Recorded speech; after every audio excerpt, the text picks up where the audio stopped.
Welcome to Gnanaprasuna astro channel. ఇవాల్టి వీడియోలో శుక్రుడు మరియు కుజుడు రవితో కలిసి ఉంటే ఏర్పడే వైవాహిక జీవితంలోని సమస్యలను గురించి వివరంగా తెలుసుకుందాము.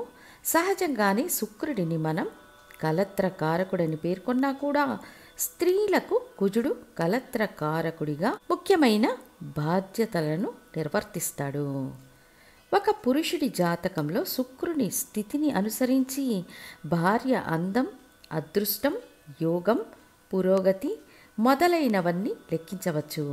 అదేవిధంగా ఒక స్త్రీ జాతకంలో కుజుడి స్థితిని అనుసరించి భర్త యొక్క వృత్తి, పదవి, అధికారం, ధైర్య, వీర్య, శౌర్యం లెక్కించబడుతుంది. స్త్రీ జాతకంలో కుజుడిని, పురుషుల జాతకంలో శుక్రుడిని, ఈ రెండు గ్రహాల సూక్ష్మాన్ని గమనించడం చాలా ముఖ్యం. ఇక ఇటువంటి శుక్రుడు, కుజుడు రవికి చాలా దగ్గరగా వెళ్ళినప్పుడు ఏం జరుగుతుంది అనేది ఇప్పుడు తెలుసుకుందాము. రవి ఒక రాజగ్రహం. తన అధికార పరిధిలోని ఇతర గ్రహాలను తన కంట్రోల్లో ఉంచుకునే గ్రహం. కాబట్టి రవికి చాలా దగ్గరగా వెళ్ళిన గ్రహాలు అస్తంగత్వాన్ని పొంది బలాన్ని కోల్పోయే స్థితికి చేరుకుంటాయి. ఇక రవికి 5 డిగ్రీల లోపల కుజ శుక్రులు ఉంటే తమ సహజ కారకత్వాలను పూర్తిగా కోల్పోతాయి.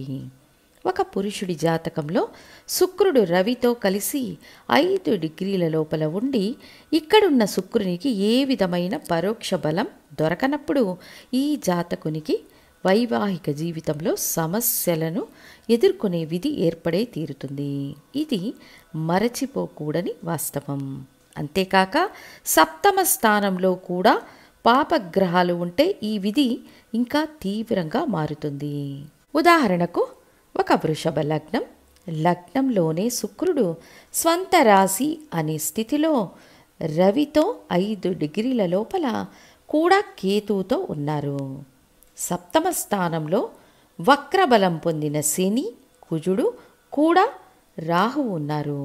ఇక్కడ కలత్రకారకుడైన శుక్రుడు అస్తంగత్వాన్ని పొంది బలహీనమై సప్తమ స్థానం అధిక పాపగ్రహాలతో ఉన్నప్పుడు ఈ జాతకునికి కూడా వివాహ జీవితం అత్యంత సమస్యలతో కూడుకొని ఉంటుంది.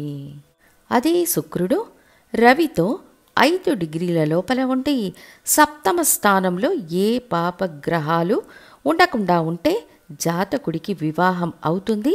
ఇద్దరి మధ్య అనుబంధం ఉండదు.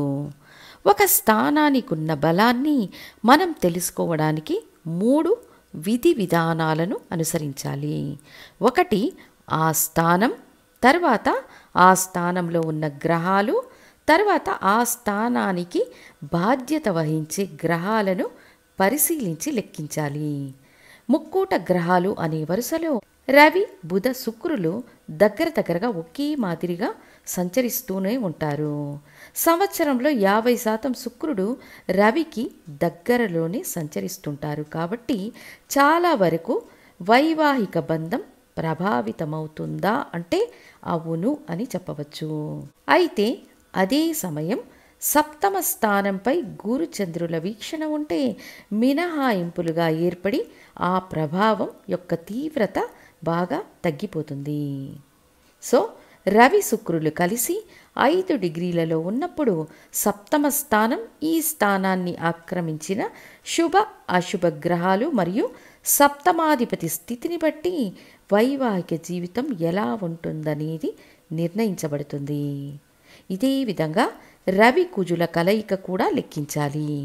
ఒక స్త్రీ జాతకంలో రవి కుజులు కలిసి 5 డిగ్రీల లోపల ఉంటే మాంగళ్య దోషంగా ఏర్పడి వైవాహిక జీవితంలో పెద్ద నిరాశలు మరియు వైఫల్యాలను ఎదుర్కొనే విధిగా కన్వర్ట్ అవుతుంది.